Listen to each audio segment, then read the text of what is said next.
Cooking Appa. Hi, this is Cooking Appa. Appa will be uploading minimum 4 videos every week, namely on Tuesday, Thursday, Saturday, and Sunday, Malaysian time, 7 p.m. at night. You're going to see new Appa's video. And then for the past 2.5 years, Appa has uploaded over 600 cooking ideas for you. If you run out of cooking ideas, just come over to my YouTube channel. Now, today, I'm going to make a very traditional Asian dish, or I think I can call it a traditional Chinese dish, which is pork leg vinegar, tikka cho. Okay, and whenever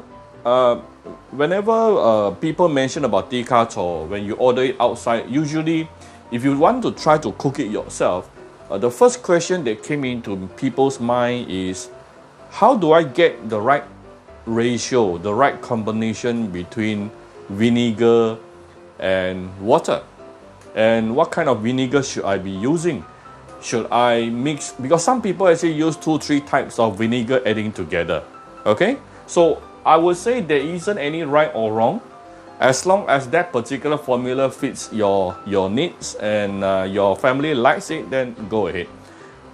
The one I'm using today is actually the easiest formula, and this is actually the flavor where I grew up with.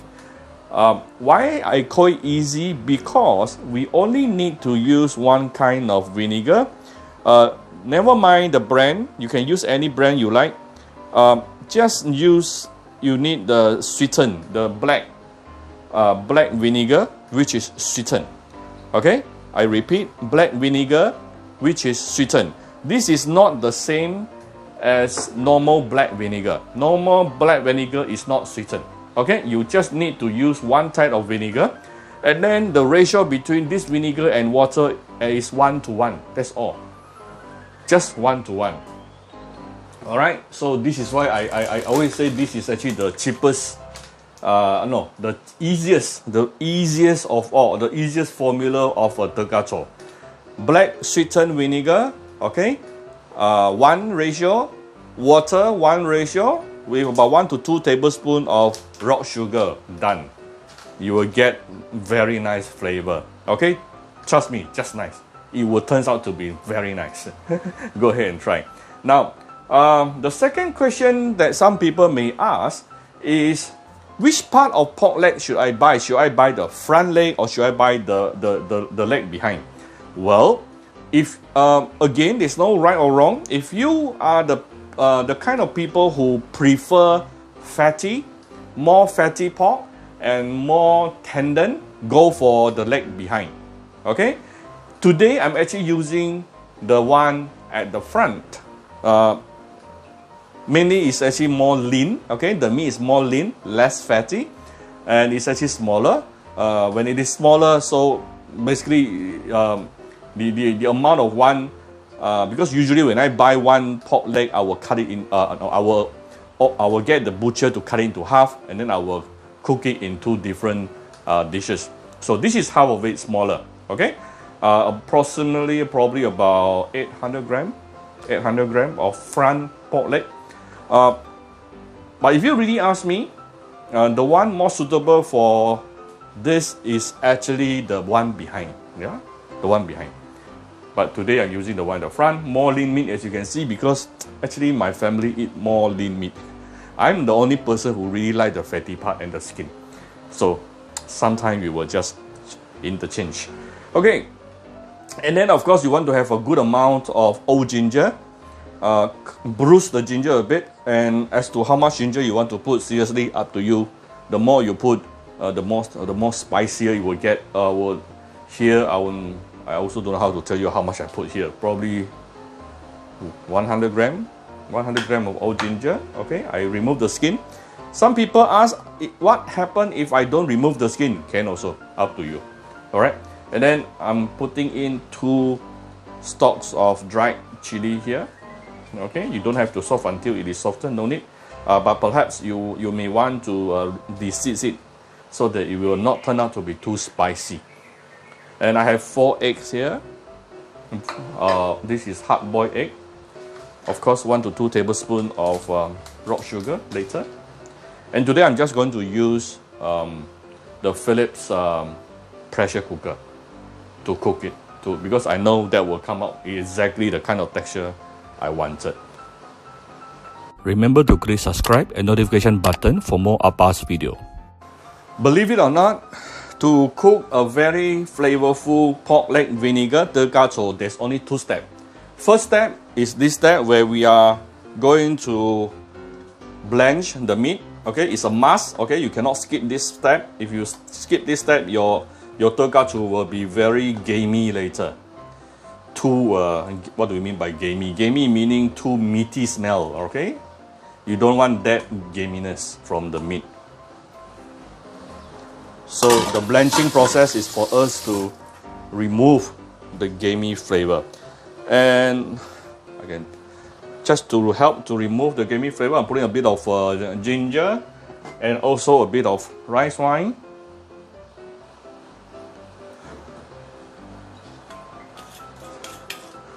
And the next thing you need to know is always put your meat in cold water first, then only you raise the heat. That is the proper way. Why doing this? Because if your water is already boiling and you put in your meat, then immediately it will form one layer of protein outside or on the surface of the meat. And because of that protein, that layer of protein, all the excessive blood inside the meat cannot be released out. Okay, so cold water, then only you bring it up to a boil and let it boil for probably about 1 minute. Then it's done. After that, put everything else into the pressure cooker, or if you are not using pressure cooker, use a normal pot also will do. So only 2 steps. Alright, so it is boiling for the past 1 minute, and all I need to do now is just to get the meat out and wash the meat nicely under running water. As you can see here, all this brown color form, or I think it's called scums. All these scums are the excessive coming out from the excessive blood, yeah, from the bones and meat itself. And actually, by blanching the meat, you have basically removed at least 80 to 90% of the gamey smell. Then your pork or any of your meat, the same way can be used for chicken, can be used for beef, lamb. Okay, so it all will helps. Same technique can be used for any kind of meat. Right. Okay, just wash it nicely will do. Alright, so let's do the second step now. Very easy. So this is the pork leg, which is washed nicely just now and blanched. Okay, then I'm going to put in the hard-boiled egg. The hard-boiled egg later is going to soak out a very nice vinegary flavor. It's going to taste really good. And the third thing, ginger together with the dried chili. The dried chili, I actually de-season it so that it will not be becoming too overly spicy, because my family, they don't like spicy. Okay, I still put it in because just want to give it a little bit of kick, yeah, a bit of kick to this dish. Now is the time where we can add in the sweetened black vinegar together with the water 1 to 1. This is about this one bottle is about 500 ml. So I will mix with another 500 ml of water, and if it's not enough, then I will just add on accordingly. All right. So basically, I will put in the whole bottle. Usually, I will put in the whole bottle. All right. You really don't have to wait for the whole process. This is going to take a while. We'll come back shortly. All right. I just added the water, 1 ratio of water and 1 ratio of sweetened black vinegar. So it's about 1 liter of liquid inside here. Just nice to cover the meat, because today is actually a bit lesser than my normal cooking. Usually when I bought the hind leg, it's actually bigger, so at least 1.1 kg. So this is only about 800. All right, so before that, we will add in some 1 to 2 tablespoons of rock sugar. Okay, done. And put it inside the pressure cooker and let it cook. If you are using normal pot, then you can first of all bring this, put it into the pot or wok, bring it to a boil. After it is boiling, cover it with a lid and tune down to medium low for at least minimum 45 minutes to 1 hour. All right, I've just put in the inner pot into the pressure cooker here. This is actually my favorite Philips pressure cooker here. Now, first thing you do, close the lid and lock it. Yeah, if you don't lock it, it cannot start. So, and then actually, let's choose the meat. Let me see. Actually, I haven't been using this for quite some time. Wait, oops. Yeah.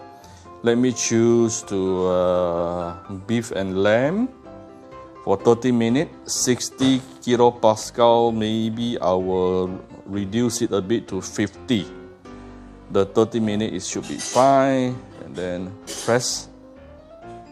Yep. So one thing I like about this particular model is that it actually tells me what is the pressure inside this particular cooker, so I know. And it has its own automatic pressure release mechanism, which is good. Only one thing I don't quite like it is that it takes quite a long time to build up the pressure, and it takes quite a long time to release the pressure as well. So the cooking time in the end of the day may not be really shortened that much, even though you see the 30 minutes just now, but I'm telling you, in order to build out the pressure and to release the pressure will take another 20 minutes at least. So eventually it will still come up to be about same timing as when you are cooking using the normal stove. But the thing is, because of the pressure, the effect, the tenderness of the meat, of the skin later, it will still end up much better than when you using the normal pot or normal wok. This is why I still use it, even though it doesn't really cut down my cooking time. But the end result is very nice. I like it a lot. I hope it's still in the market. Okay, now just give it like 40-50 minutes and it's done. Okay. As you can see from here, the cooking time is actually just completed. Now is the automatic self-releasing of the pressure. And you can see from here, just now it was started with 50 kilopascal. Now it's 48. It is keep on reducing. So this particular process can take minimum 10 minutes sometime. Okay, so once you see this becoming 0, there is a sign when it is ready. Alright, just done. Okay? So you still have a bit of steam inside, so you want to be very careful before you want to open this. Always, let me see, press this. Oh no. Unlock it, press this, put your hands to the side. Right, it is still boiling inside here. Wow, super fragrant. Now, one of the good thing about using a pressure cooker to cook any kind of soupy dish is that you don't have to keep on adding water to it, because the water, the amount of water can be retained. Yeah. Whoa! Look at how beautiful this eggs, and also I can feel the tenderness. Can you see how the pork actually vibrate, move. See, this is how soft it is. So beautiful. Okay, so I'm going to dish it up. Basically, you don't have to even put any salt on this particular dish. You don't have to. So I'm just going to dish it out for you. Okay, so look at how spongy this meat is. Very, very spongy. This is exactly the kind of texture I'm looking for. And to be very frank, if I cook using normal pot for 45 minutes or 1 hour, I can't really get this kind of texture. Not easy. But using this Philips pressure cooker, no problem. Oh, this is not a sponsored video, by the way. Just want to do a bit of product review. Apparently, some of you really love to see Appa making product reviews, so that I can help them to make their buying decision. Okay, so thank you very much for watching my video. If you like my video, do share my video on your Facebook to your friends. Come to Cooking Appa Facebook fan page to click like and follow button. Follow Appa on Instagram and subscribe to Cooking Appa YouTube channel. Thank you very much. Bye bye.